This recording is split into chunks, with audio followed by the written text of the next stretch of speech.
मंदिर की घंटी, आरती की थाली, नदी के किनारे सूरज की लाली, जिंदगी में आए खुशियों की बहार। मुबारक हो आपको छठ पूजा का त्योहार।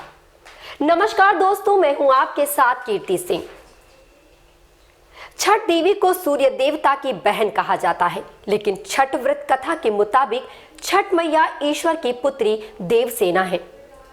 छठ पूजा की तैयारी दिवाली के बाद शुरू हो जाती है। यह व्रत 4 दिन का होता है। इसे डाला छठ, सूर्य षष्ठी पूजा और छठ माई पूजा भी कहा जाता है। भारत के कुछ इलाकों में यह पर्व धूमधाम से मनाया जाता है। तो आइए हम आपको छठ पूजा के बारे में बताते हैं। छठ पूजा में सूर्य देव की उपासना की जाती है। ये त्योहार पूर्वांचल, बिहार, झारखंड, उत्तर प्रदेश के अलावा नेपाल के कुछ हिस्सों में भी किया जाता है। इस पूजा में सूर्य को अर्घ्य दिया जाता है। ऐसी मान्यता है कि सूर्य देवता की कृपा से भक्त सदैव स्वस्थ तथा उनका घर धन धान्य से परिपूर्ण होता है। छठ मैया संतान देती हैं। सूर्य देवता जैसी महान तथा तेजस्वी संतान की प्राप्ति हेतु भी यह पूजा की जाती है। साथ ही लोग अपनी मनोकामनाएं पूरी होने पर छठ व्रत करते हैं। छठ पूजा के विषय में कई अन्य पौराणिक कथाएं प्रचलित है।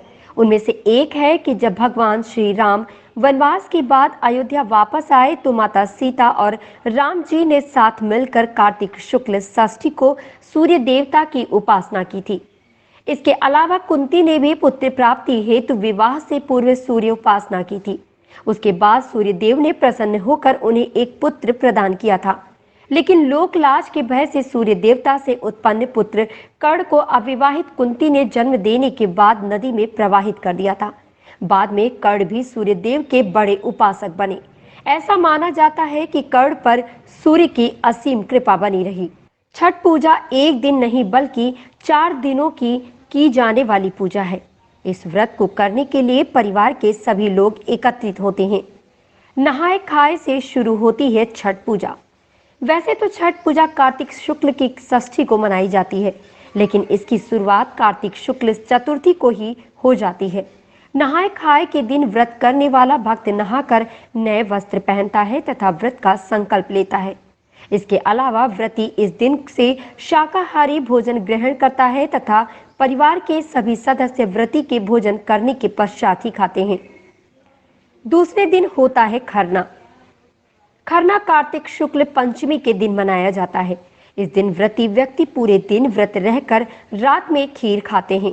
रात में खीर खाने के कारण इसे खरना कहा जाता है। खरना के दिन पूरे दिन निर्जला व्रत रहा जाता है। शाम को चावल और गुड़ की खीर बनाकर खाया जाता है। इस व्रत में नमक व चीनी का प्रयोग नहीं किया जाता है। साथ ही खीर के साथ घी लगी रोटी भी खाई जाती है। षष्ठी के दिन बनाया जाता है प्रसाद। छठ पूजा में प्रसाद का विशेष महत्व होता है। सप्तमी के दिन छठ का पारण होता है। इस दिन सप्तमी को सुबह सूर्योदय के समय भी सूर्य को अर्घ्य दिया जाता है। इसके बाद विधिवत पूजा की जाती है। छठ पूजा की खासियत है कि प्रसाद को लोगों में बांटा जाता है। इसके बाद व्रती पारण करते हैं। हमारे सभी दर्शकों को छठ पूजा की हार्दिक शुभकामनाएं एवं बधाई। धन्यवाद।